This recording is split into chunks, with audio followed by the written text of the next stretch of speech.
ತೀವ್ರ ಕುತೂಹಲ ಕೆರಳಿಸಿದ್ದ JDS Hassan ticket ಕಡೆಗೂ ಸ್ವರೂಪಾಲಾಗಿದೆ. ಜೆಡಿಎಸ್ನ 2ನೇ ಪಟ್ಟಿ ರಿಲೀಸ್ ಮಾಡಿದ್ರು ಕುಮಾರಸ್ವಾಮಿ.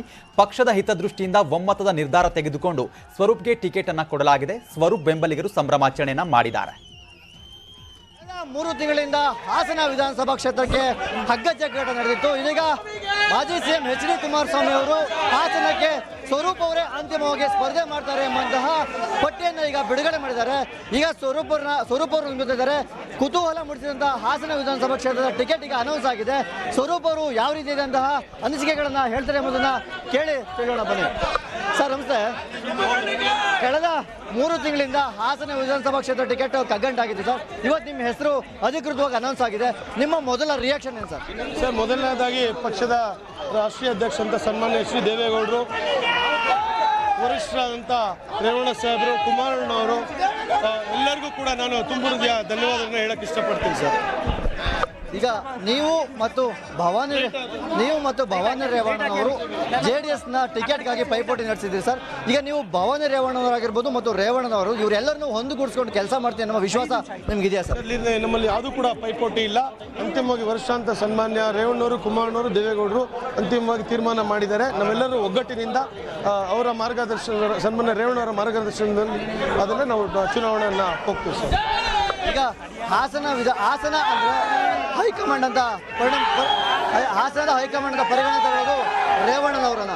ರೇವಣ್ಣವರು ನಿಮ್ಮ ಜೊತೆ ಮಾತಾಡಿದಾರಾ ಅಥವಾ ನೀವು ಅವರನ್ನ ಮಾತಾಡಲಿಕ್ಕೆ ಯಾವುದಾದ್ರು ಪ್ಲಾನ್ ಮಾಡಿದಾರಾ ಏನು ಸರ್? ಇವತ್ತು ಹೋಗ್ತೀವಿ ಸರ್, ಇವತ್ತು ಭೇಟಿ ಆಗ್ತೀವಿ ಸರ್. ನಾಳೆ ಅದೇ ರೀತಿ ಹಾಸನದಲ್ಲಿ ಇವತ್ತು ಕೂಡ ಒಂದು ರ್ಯಾಲಿ ನಡೆದಿದೆ.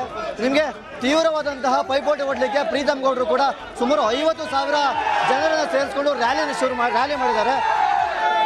50,000 ಜನಗಳು ಸೇರಿಸ್ಕೊಂಡು ರ್ಯಾಲಿ ಮಾಡಿದ್ದಾರೆ ಸರ್. ನಿಮ್ಮ ಎದುರಾಳಿಗೆ ನೀವು ಏನು ಹೇಳಕ್ಕೆ ಇಷ್ಟಪಡ್ತೀರಾ ಸರ್? ಅವರ ದುರಂಕಾರದ ಹೇಳಿಕೆಗೆ ನಾನು ಉತ್ತರ ಕೊಡೋಕೆ ಹೋಗಲ್ಲ. ಸನ್ಮಾನ್ಯ ರೇವಣ್ಣವರು ಮತ್ತು ಕುಮಾರಣ್ಣವರು ಏನು ಮಾತಾಡ್ಸ್ಕೊಂಡು ಅದನ್ನು ಮಾಡ್ತೀವಿ ಸರ್. ನಾವು ಹಾಸನದಲ್ಲಿ ರೇವಣ್ಣವರ ವಿರುದ್ಧವಾಗಿ ಯಾವುದೇ ರೀತಿಯಾದ ಕೆಲಸಗಳಾಗಲ್ಲ. ಅವರನ್ನು ಒಟ್ಟುಗೂಡಿಸ್ಕೊಂಡು ಕೆಲಸವನ್ನು ಮಾಡ್ತೀವಿ. ಅವರು ಕೂಡ ನಾವು ಕೂಡ ಅವರ ಮನೆಯ ಮಕ್ಕಳಂತೆ ಬೆಳೆದಿದ್ದೀವಿ. ಆದ್ದರಿಂದ ಈ ಎಲ್ಲ ಗೊಂದಲಕ್ಕೆ ಇನ್ನೇನು ಕೆಲವೇ ದಿನಗಳಲ್ಲಿ ಅವರ ಮನೆಗೆ ಹೋಗಿ ಕೂತು ಚರ್ಚೆ ಮಾಡುವ ಮುಖಾಂತರವಾಗಿ ನಾವು ತೆರೆ ಇಳ್ತೀವಿ ಎಂಬಂಥ ವಿಶ್ವಾಸವನ್ನು ವ್ಯಕ್ತಪಡಿಸಿರ್ತಕ್ಕಂಥದ್ದು. ಕೃಷ್ಣಮೂರ್ತಿ, ನ್ಯೂಸ್ 18 ಹಾಸನ.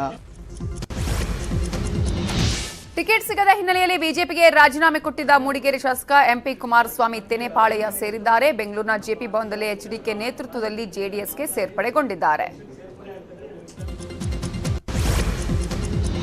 ಇನ್ನು ಜೆಡಿಎಸ್ನ 2ನೇ ಪಟ್ಟಿ ಅಚ್ಚರಿ ಮೂಡಿಸಿದೆ.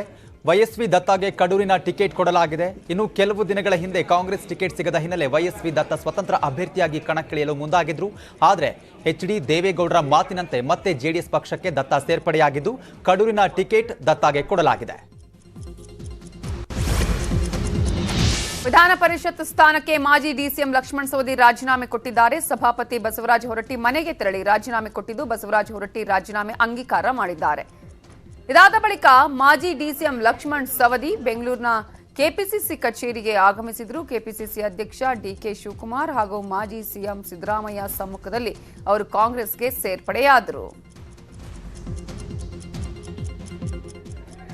ಇನ್ನು ಲಕ್ಷ್ಮಣ್ ಸವದಿ ಬಿಜೆಪಿಗೆ ರಾಜೀನಾಮೆ ಕೊಟ್ಟಿರುವ ಬಗ್ಗೆ ಸಿಎಂ ಪ್ರತಿಕ್ರಿಯೆ ಕೊಟ್ಟಿದ್ದಾರೆ. ತೀವ್ರ ದುಃಖ ತಂದಿದೆ ಅಂತ ಹೇಳಿದ್ದಾರೆ.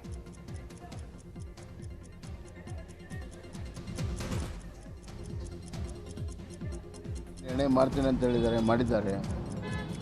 ಭಾಳ ದುಃಖ ಆಗ್ತದೆ ನಮಗೆ. ನಮ್ಮ ಜೊತೆಗೆ ಅತ್ಯಂತ ಒಡನಾಟ ಇರುವಂಥವ್ರು. ಒಂದೊಂದು ಸತಿ ರಾಜಕೀಯ ಸನ್ನಿವೇಶದಲ್ಲಿ ಆಗ್ತಾವಿಲ್ಲ. ಅವ್ರಿಗೆ ಅವ್ರ ರಾಜಕೀಯ ಭವಿಷ್ಯ ಅಲ್ಲಿ ಕಂಡಿದೆ, ಅದಕ್ಕೆ ಹೋಗ್ತಾ ಇದ್ದಾರೆ. ನಮ್ಮ ಪಕ್ಷದ ಕೆಲಸ ನಾವು ಮಾಡ್ತೀವಿ ಅಷ್ಟೇ. ಕಾಂಗ್ರೆಸ್ನಲ್ಲಿ 60 ಸೀಟಿಗೆ ನಿಲ್ಲೋದ್ರ ಗತಿ ಇಲ್ಲ. ಅದಕ್ಕಾಗಿ ಈಗಾಗಲೇ ಕೆಲವರು ತೊಗೊಂಡಿದ್ದಾರೆ. ಅದರಿಂದ ಏನು ಫರಕಾಗಲ್ಲ ನಮ್ಮ ಪಕ್ಷ. ಇನ್ನು ಲಕ್ಷ್ಮಣ್ ಸವದಿ ಕಾಂಗ್ರೆಸ್ಗೆ ಸೇರ್ತಾ ಇದ್ದಂತೆ ಬೆಳಗಾವಿ ಬಿಜೆಪಿ ಅಲರ್ಟ್ ಆಗಿದೆ. ಅಥಣಿ ಕ್ಷೇತ್ರಕ್ಕೆ ರಮೇಶ್ ಜಾರಕಿಹೊಳಿ ಆಗಮಿಸಿ ಮಹೇಶ್ ಕುಮಟಳ್ಳಿ ಜೊತೆ ಸಭೆ ಮಾಡಿದ್ದಾರೆ. ಮೀಟಿಂಗ್ನಲ್ಲಿ ಶ್ರೀಮಂತ್ ಪಾಟೀಲ್ ಪುತ್ರ ಶ್ರೀನಿವಾಸ್ ಪಾಟೀಲ್ ಕೂಡ ಭಾಗಿಯಾಗಿದ್ದಾರೆ. ಸಭೆಯಲ್ಲಿ ಲಕ್ಷ್ಮಣ್ ಸವದಿ ಸೋಲಿಸುವ ತಂತ್ರವನ್ನ ರೂಪಿಸಲಾಗ್ತಿದೆ. ಲಕ್ಷ್ಮಣ್ ಸವದಿ ಕಾಂಗ್ರೆಸ್ಗೆ ಸೇರಿದ್ರಿಂದ ಕಾಂಗ್ರೆಸ್ ಬಲ ಮತ್ತಷ್ಟು ಹೆಚ್ಚಾಗಲಿದೆ ಅಂತ ಶಾಸಕಿ ಲಕ್ಷ್ಮೀ ಹೆಬ್ಬಾಳ್ಕರ್ ಹೇಳಿದ್ರು. ಇನ್ನು ಸತೀಶ್ ಜಾರಕಿಹೊಳಿ ಮಾತನಾಡಿದ್ದು, ಸವದಿ ಮಂತ್ರಿಯಾಗಿ ಉತ್ತಮ ಕೆಲಸ ಮಾಡಿದ್ದಾರೆ, ಅವರಿಂದ ಪಕ್ಷಕ್ಕೆ ಲಾಭ ಆಗುತ್ತೆ ಅಂತ ಹೇಳಿದ್ರು. ಬೆಳಗಾವಿಯಲ್ಲಿ ಡಿಕೆ ಶಿವಕುಮಾರ್ ಅವರ ಬಿಗ್ ಆಪರೇಷನ್ ಸಕ್ಸಸ್ ಆಗಿದೆ. ಲಕ್ಷ್ಮಣ್ ಸವದಿ ಬಳಿಕ ಮತ್ತೊಬ್ಬ ಬಿಜೆಪಿ ಶಾಸಕರಿಗೆ ಕಾಂಗ್ರೆಸ್ ಗಾಳ ಹಾಕಿದೆ.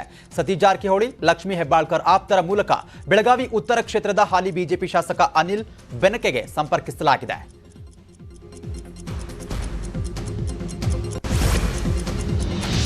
ರೇಣುಕಾಚಾರ್ಯ ಪ್ರಚಾರದ ವೇಳೆ ಮಹಿಳೆಯೊಬ್ಬರು ಹೆಣ್ಮಕ್ಳು ನಿಮಗೆ ವೋಟ್ ಹಾಕ್ತಾರೆ ಆದ್ರೆ ಗಂಡು ಮಕ್ಳು ಹಾಕ್ಬೇಕಲ್ಲ ಅಂತ ಹೇಳಿದ್ದಾರೆ. ಆದ್ರೆ ಆ ಮಹಿಳೆಯ ಮಾತಿಗೆ ರೇಣುಕಾಚಾರ್ಯ ಫುಲ್ ಖುಷಿಯಾಗಿದ್ದಾರೆ.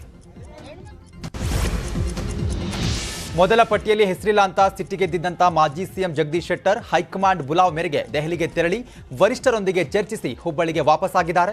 ಹುಬ್ಬಳ್ಳಿಯಲ್ಲಿ ಬೆಂಬಲಿಗರಿಗೆ ನಗ್ನಗ್ತಾನೆ ವಿಕ್ಟರಿ ಸಿಂಬಾಲ್ ತೋರಿಸಿದ್ದಾರೆ.